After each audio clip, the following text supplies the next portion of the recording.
Hello students, welcome back to commerce Shruti. I hope all of you are doing well.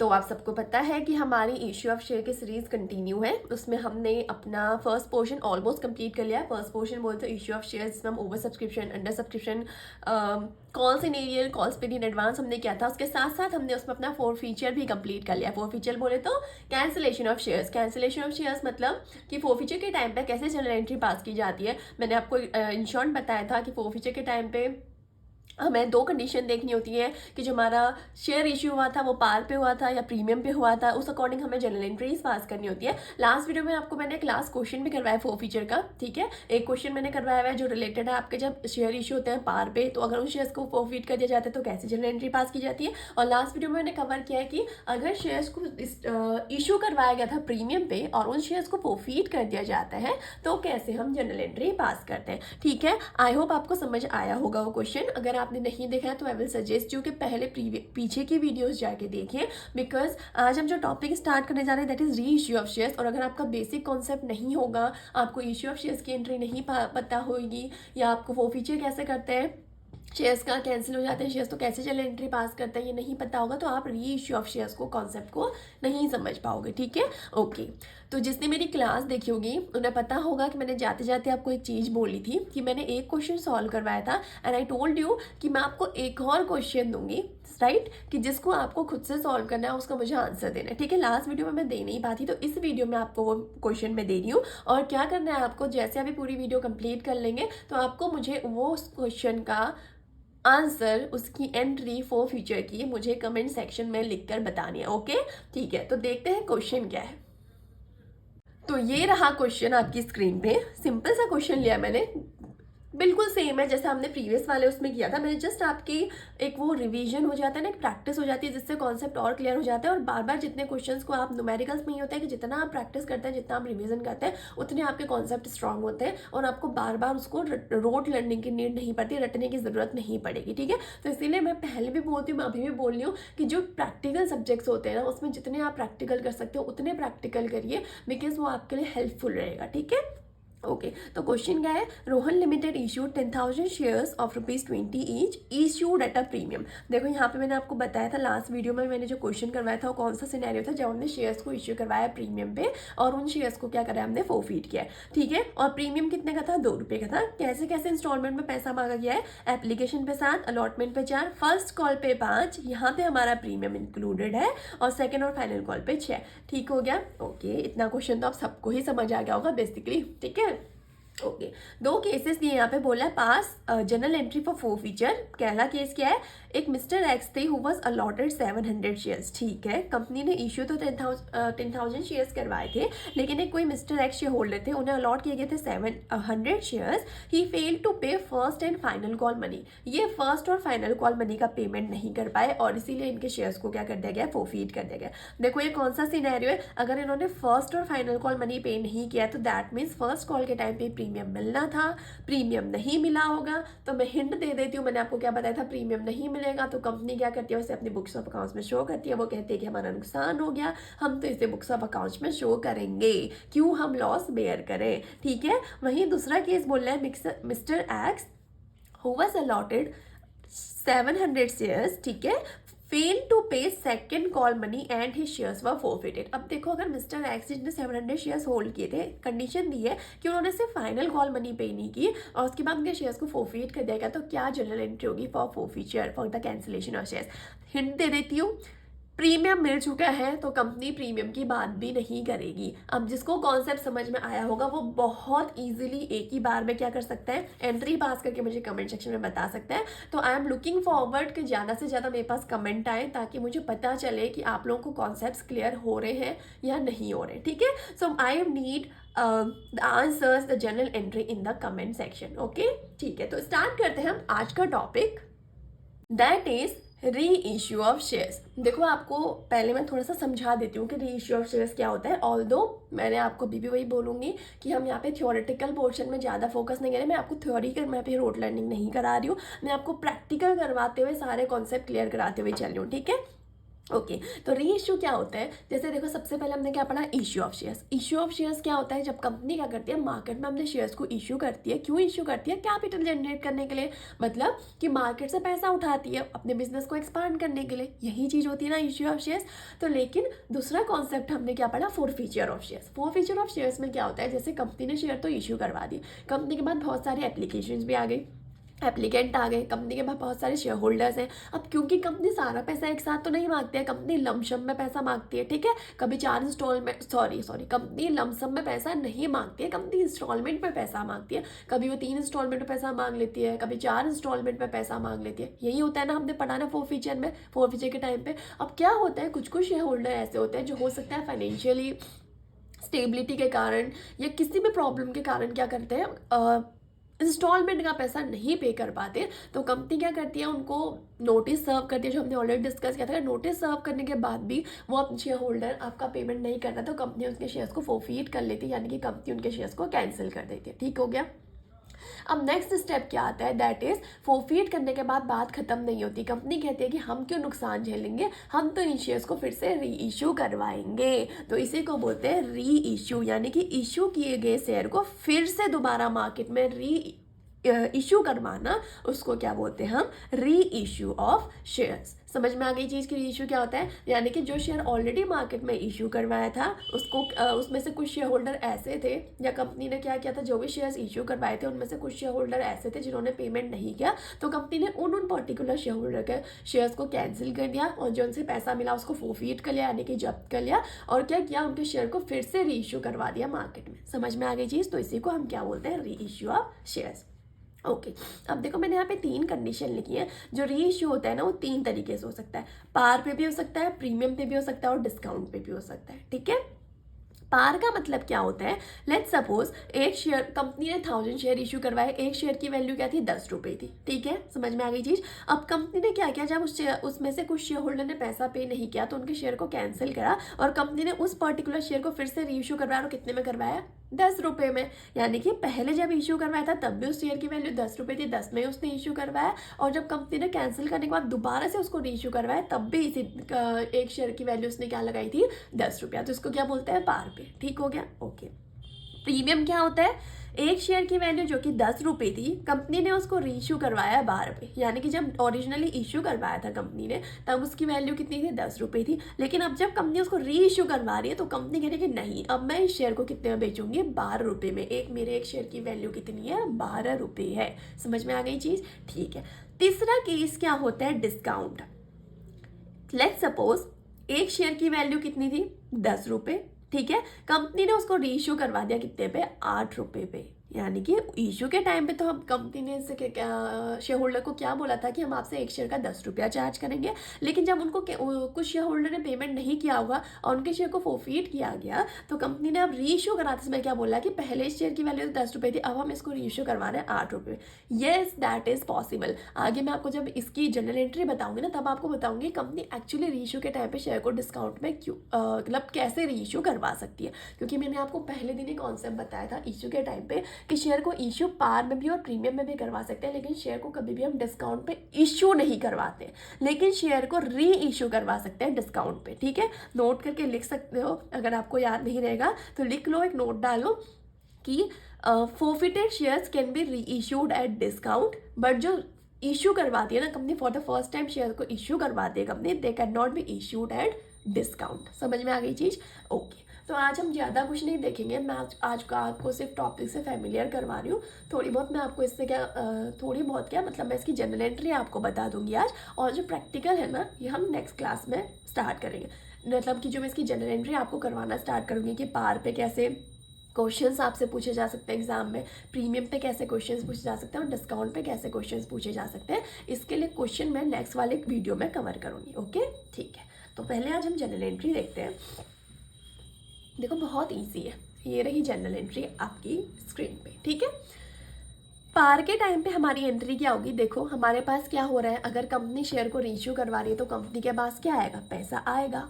आएगा कि नहीं आएगा, ठीक है। तो इसलिए मैंने क्या किया, यहाँ पे बैंक अकाउंट को डेबिट कर दिया। अब जो पैसा आता है ना, वो पैसा कंपनी क्यों मांग रही है, अपनी कैपिटल जनरेट करने के लिए। तो जो भी पैसा आया उसको हम सीधे सीधे कहाँ ट्रांसफर कर देते हैं, शेयर कैपिटल अकाउंट में, ठीक है। नरेशन लिख देंगे being forfeited share issued at par, या फिर आप लिख भी सकते हो कि it is transfer to share capital account, ठीक है।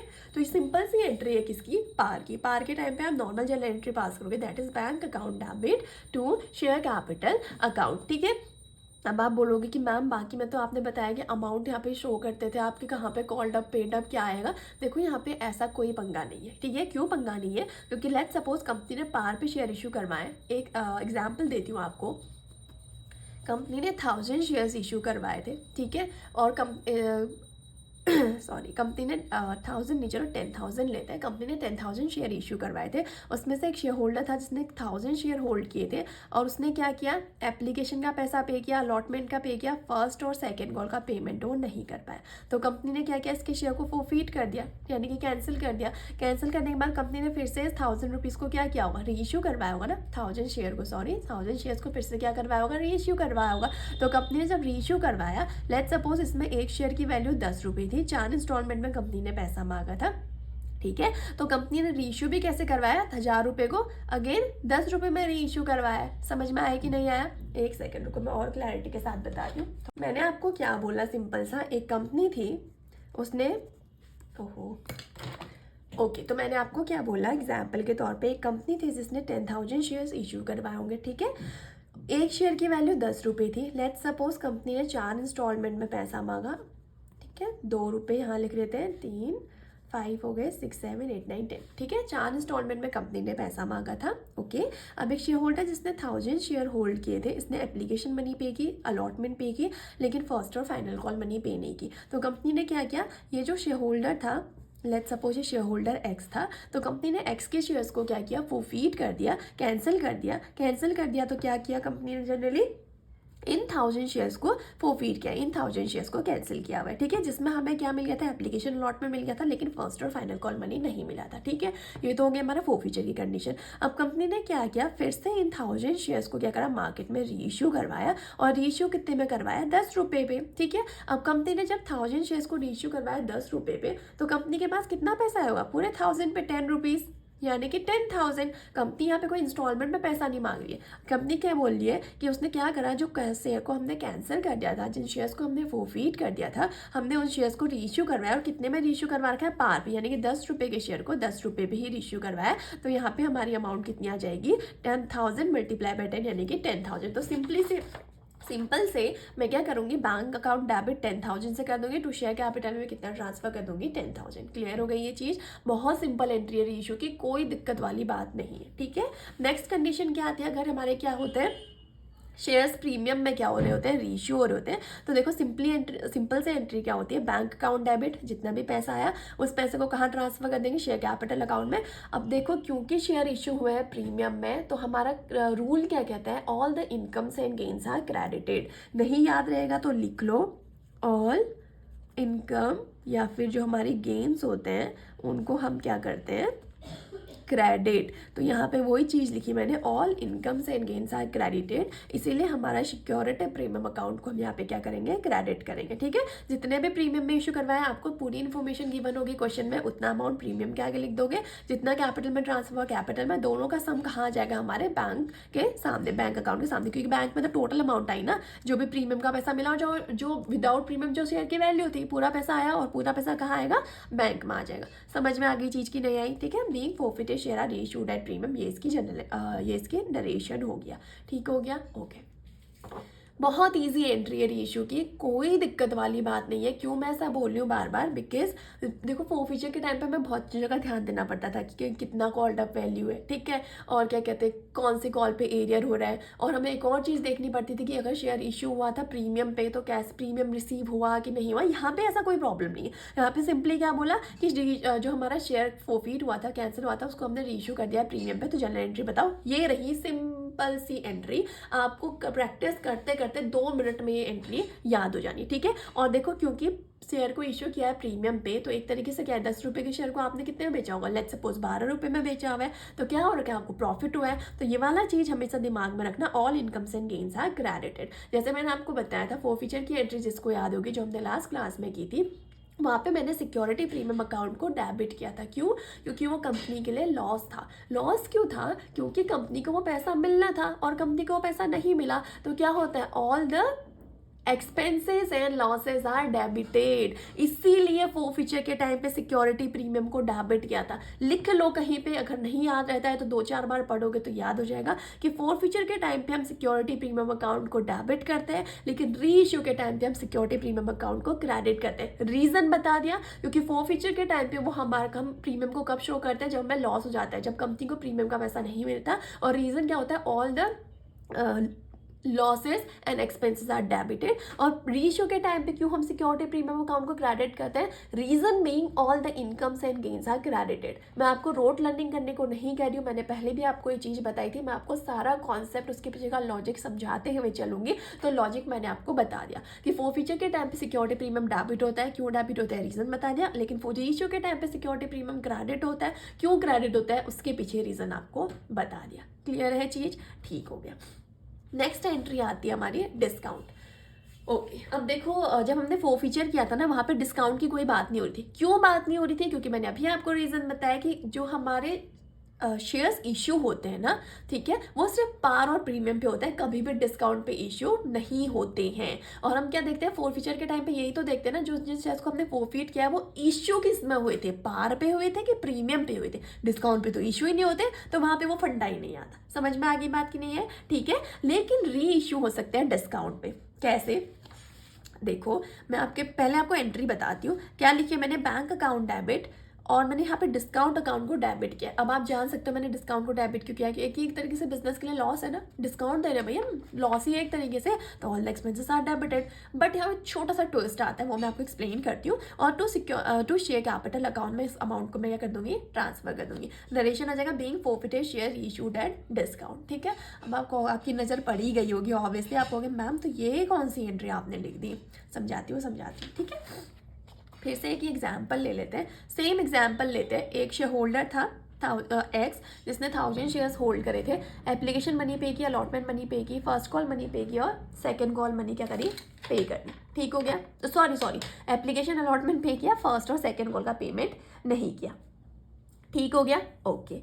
अच्छा, अब एक बात बताओ, कंपनी को टोटल पैसा कितना मिल चुका है इसमें? 3 + 2 5 रुपये मिल गया है ना कंपनी को।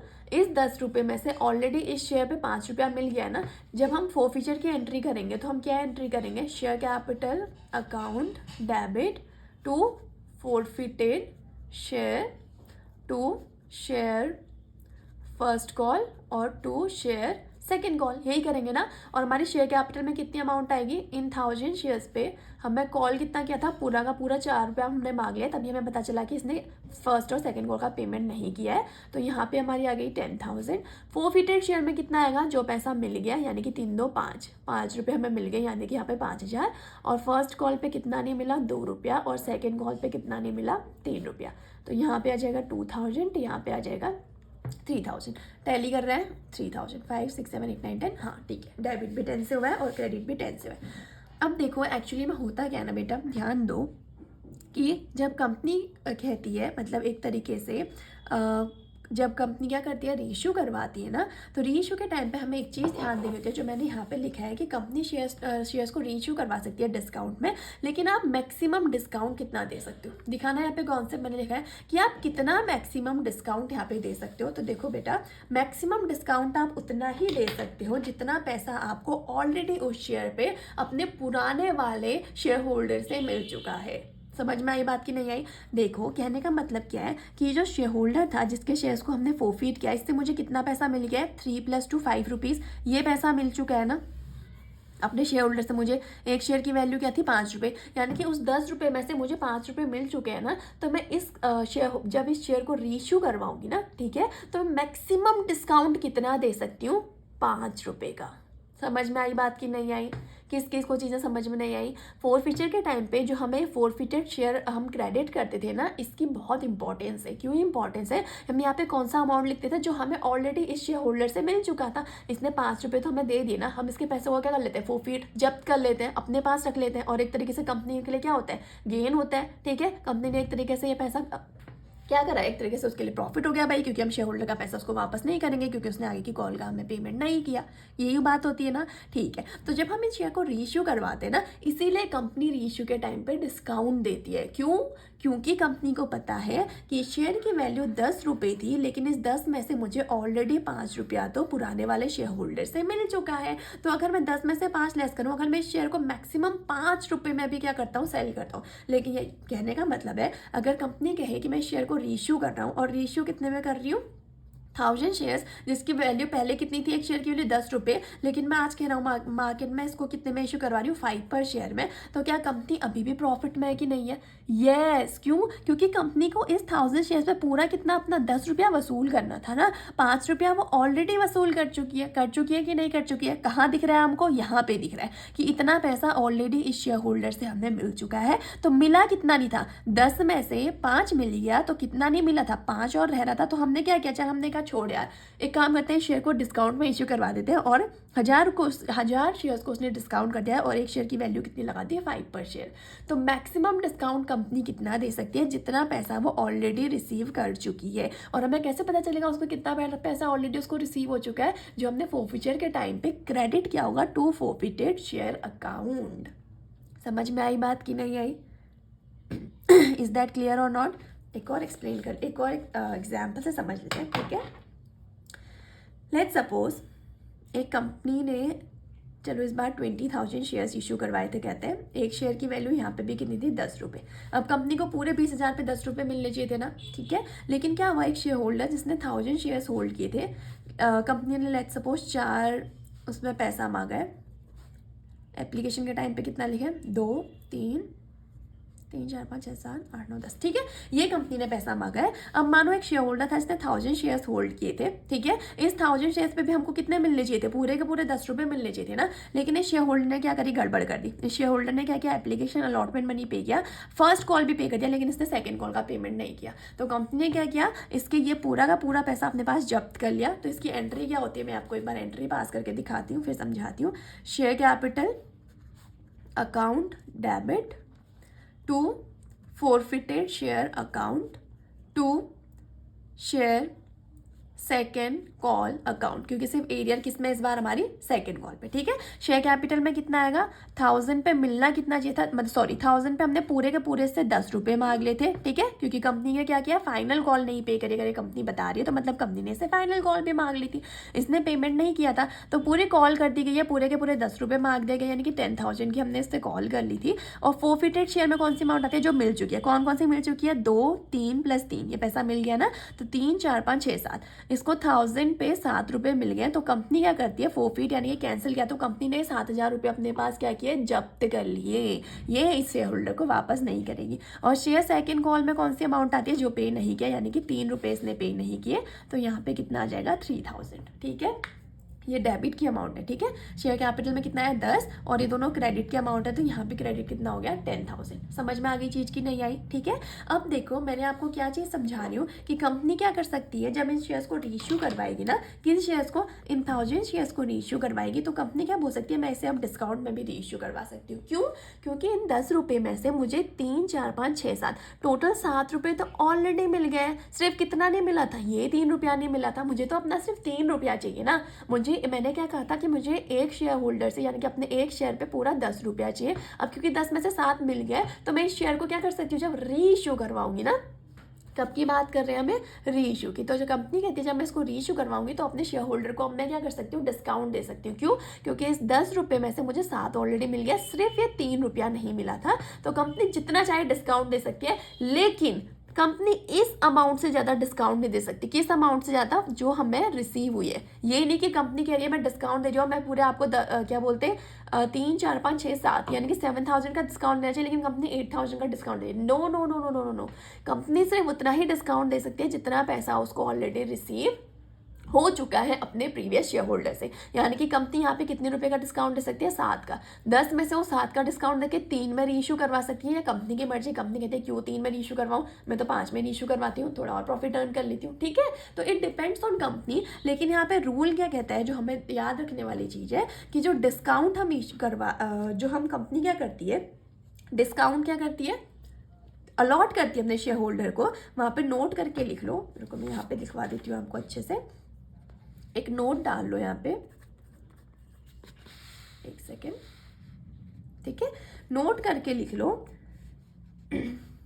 जो डिस्काउंट आपको मैक्सिमम डिस्काउंट मिलेगा ना, मैक्सिमम डिस्काउंट कितना होगा यहीं पे लिख लेते हैं चलो, जो कि आपको अमाउंट ऑलरेडी रिसीव हो चुकी है, ऑलरेडी रिसीव हो चुकी है आपके फोरफीचर के टाइम पे, amount already received on forfeiture कर लेना।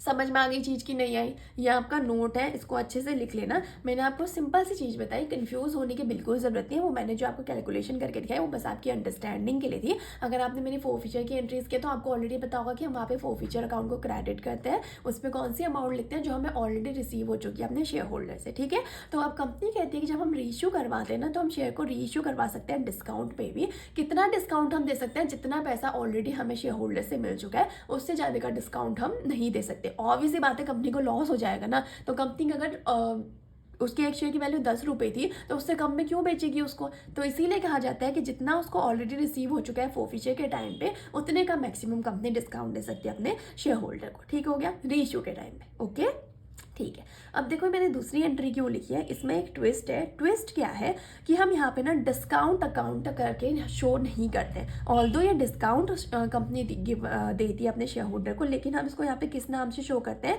शेयर फोरफीचर अकाउंट डेबिट को। लिख लो यहाँ पे, जो हमारा शेयर फोरफीचर है ना, एक तरीके से किसको रिप्रेजेंट करता है, हमारे डिस्काउंट को रिप्रेजेंट करता है, ठीक है। यहाँ पे लिख लो, जो हमारा ये शेयर फोरफीचर है इट रिप्रेजेंट्स डिस्काउंट।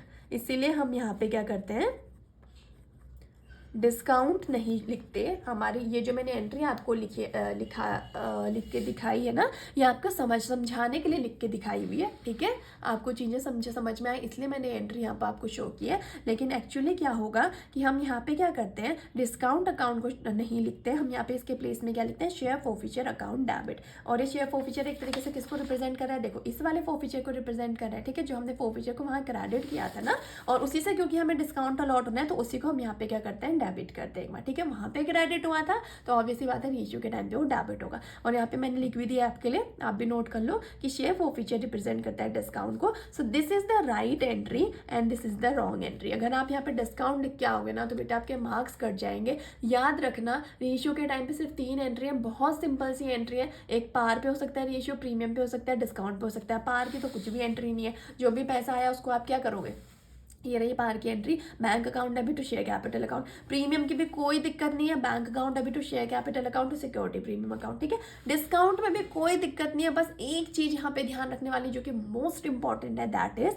कि हम यहाँ पे डिस्काउंट अकाउंट को डेबिट करके उसके प्लेस पे हम क्या लिखते हैं, शेयर फोरफीचर अकाउंट डेबिट। और ये शेयर फोरफीचर हमारा किसको रिप्रेजेंट करता है, एक तरीके से डिस्काउंट को, ठीक हो गया, ओके।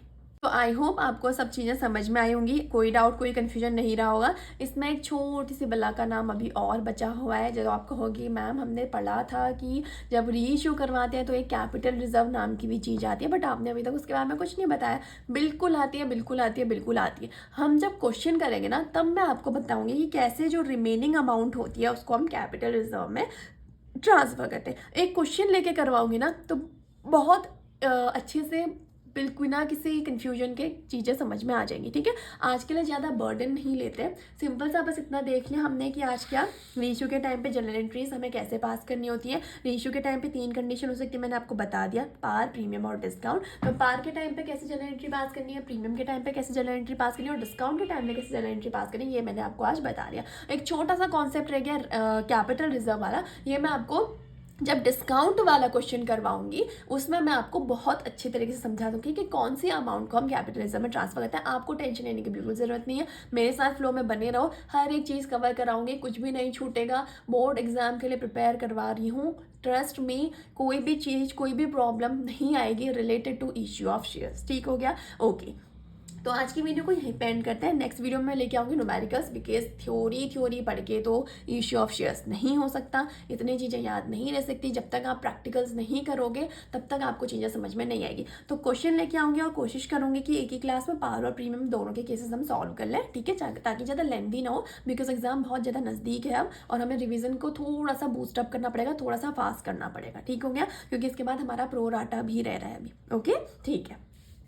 तो आज जो मैंने स्टार्टिंग में आपको वीडियो में क्वेश्चन दिया हुआ है, आई एम होपिंग कि आई एम लुकिंग फॉरवर्ड कि मुझे उसके आंसर्स कमेंट सेक्शन में मिलेंगे। एंड प्लीज़ कमेंट सेक्शन में मेंशन कीजिएगा, बिकॉज अगर आपको चीज़ें समझ में आ रही होंगी तो मुझे और मोटिवेशन मिलेगा आपके लिए और अच्छी और डिटेल में और ज़्यादा वीडियोस बनाने के लिए। सो प्लीज़ कमेंट सेक्शन में उस क्वेश्चन को सॉल्व करके बताइएगा, ठीक है। आज की क्लास को यहीं पे एंड करते हैं। अगर आपको वीडियो पसंद आई हो, आपको चीज़ें समझ आई हो, तो प्लीज़ वीडियो को लाइक करिएगा, अपने फ्रेंड सर्कल में भी शेयर कीजिएगा, ठीक है, ताकि उनकी भी प्रिपरेशन अच्छे से हो जाए, और चैनल को सब्सक्राइब कीजिएगा। तो आज की वीडियो में इतना ही, मिलते हैं नेक्स्ट वीडियो में। Till then bye bye, thank you so much.